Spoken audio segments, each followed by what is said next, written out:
Abraham, je te donne le pays des Kéniens, depuis le grand fleuve Euphrate, le pays des Kéniens, le pays des Hessiens, le pays des Jébusiens et le pays des Cananéens. Genèse chapitre 15. Abraham reçoit le pays des Kéniens, qui nous permet de localiser pour la toute première fois de l'histoire le fleuve Euphrate, qui s'appelle donc Euphrate Kenya. Genèse chapitre 15. Euphrate Kenya, Kenite, in Genesis chapter 15. Kenya, beau-père de Moïse, livre des Juges, chapitre 1, verset 16. Moïse, la femme éthiopienne qu'il avait épousée, car il avait épousé une femme éthiopienne. Nombre chapitre 12, verset 1. Kenya veut donc dire Éthiopie. Kenite, Moses' father-in-law. The book of Judges, chapter 1, verse 16. Moses, the Ethiopian woman he had married, for he had married an Ethiopian woman. Numbers, chapter 12, verse 1. Kenite means Ethiopia, which is the promised land in Genesis chapter 15. Euphrate, Kenya donc. Euphrate Hessien, toujours dans Genèse chapitre 15, le pays des Hessiens. Hessiens, Genèse chapitre 10, verset 1 jusqu'au verset 32, les fils de Cham, Couche, Et, ce sont là les fils de Cham. Et, qui s'appelle donc Étien, Hittite, en anglais, qu'on appelle aussi Zoar dans Genèse chapitre 23, où Sarah meurt, et dans Genèse chapitre 25, où Abraham meurt. Et veut dire Étien, et veut dire Zoar dans King James Version. Zoar qui est un livre de sorcellerie bien connu. Étien est donc fils de Cham, et Cham est noir parce que son premier fils s'appelle Cush, the son of Ham, in Genesis chapter 10. Cush, Et, these are the sons of Ham, Genesis chapter 10, verse 1 on to 32. Hittite means then Ethiopia, which is son of Ham, Genesis chapter 10. Le pays des Jébusiens, c'est la quatrième localisation de Euphrate. L'Euphrate, c'est le seul fleuve du jardin d'Éden dans Genèse chapitre 2 pour lequel on n'a pas de localisation. Thomas d'Aquin n'a pas pu le localiser, Albert Einstein et personne jusqu'à maintenant n'a pu localiser ce fleuve. Jébusien, donc dans Genèse chapitre 15, qui est donc la terre promise. Jébusien s'appelle Jérusalem dans les livres de Samuel, Samuel chapitre 1, principalement le deuxième livre de Samuel, dans lequel, deuxième livre de Samuel chapitre 11, deuxième livre de Samuel chapitre 12, là où Salomon naît, au verset 24, le deuxième livre de Samuel chapitre 12, Salomon est Étien, la maman de Salomon qui s'appelle Bathséba, dans le deuxième livre de Samuel chapitre 11, le deuxième livre de Samuel chapitre 12, et Étienne qui s'appelle Bathséba qu'on trouve aussi dans le psaume 51. Jébusien veut donc dire Jérusalem dans le livre des Juges chapitre 19. Et en revenant dans Genèse chapitre 10 que nous avons cité, on dit fils de Cham, Cush, Jébusien, ce sont là les fils de Cham. Genèse chapitre 10, verset 1 jusqu'au verset 32.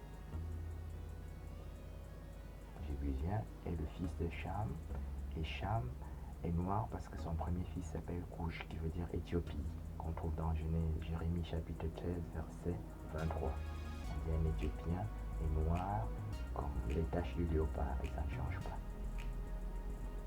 Jérémie chapitre 13, verset 23. Jebusite means then son of Ham in Genesis chapter 10 also. Jebusite, which means Jerusalem in the book of Jude chapter 19 and many other places.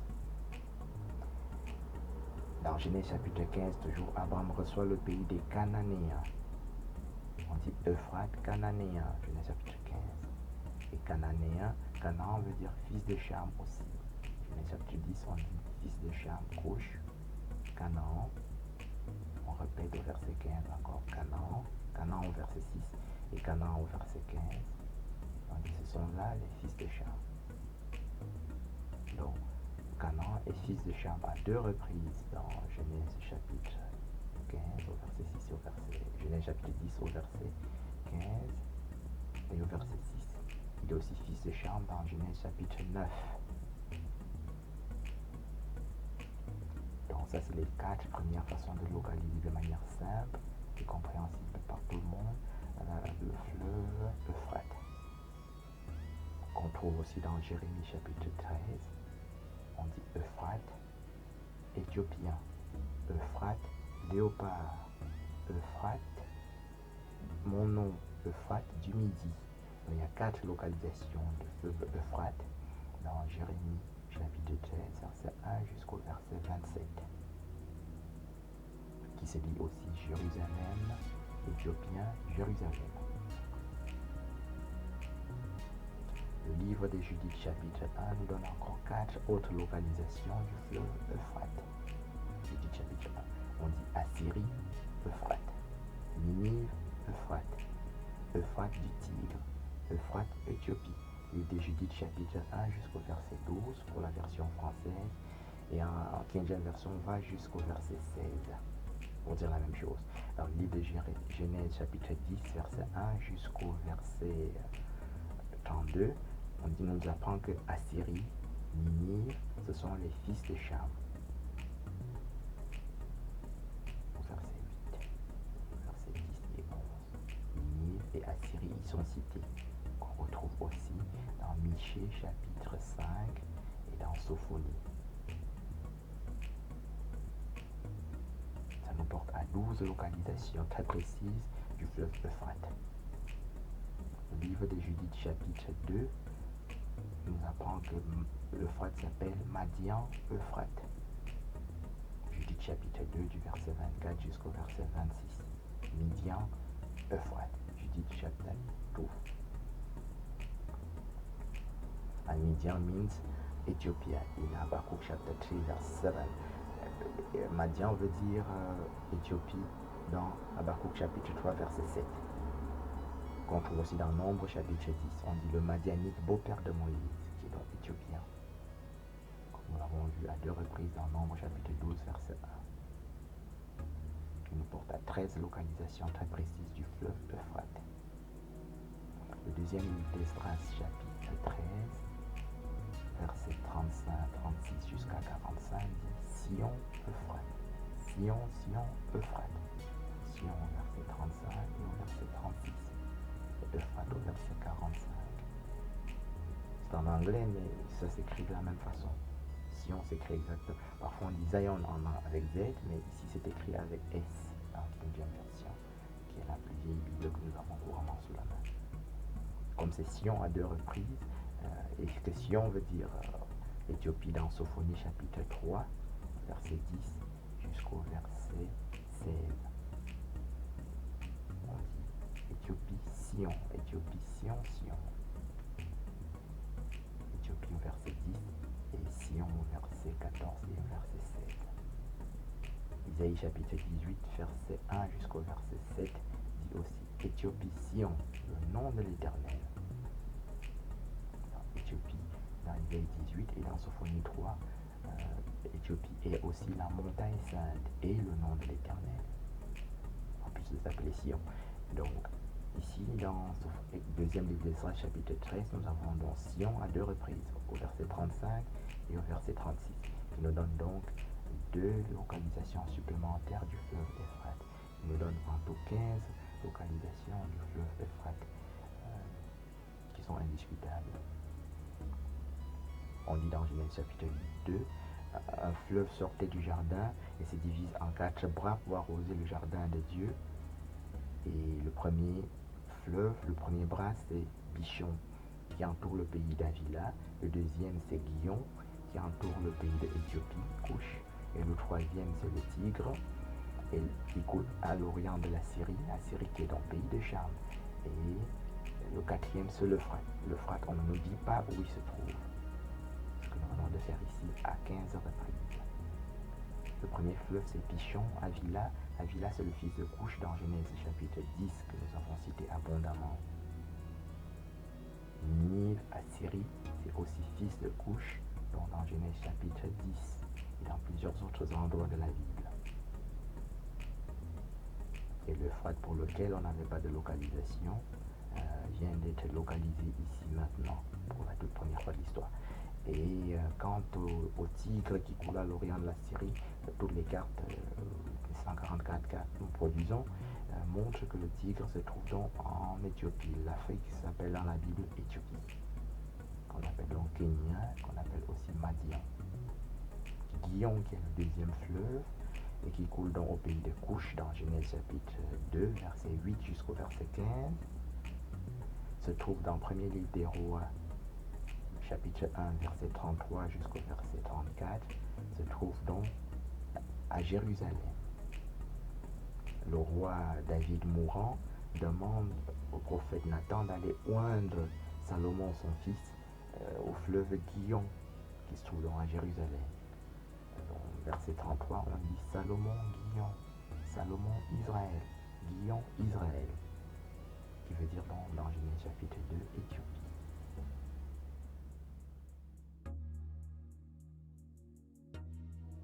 Deutéronome chapitre 1, verset 1 à 46 nous donne à nouveau 7 autres occurrences de Euphrate.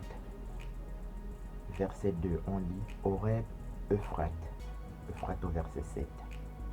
Moab, Euphrate, Moab au verset 5. Horeb, Euphrate, Horeb au verset 6. Le Midi, Euphrate. Cananéen, Euphrate. Liban, Euphrate. Euphrate, Horeb. Horeb ici à nouveau au verset 19.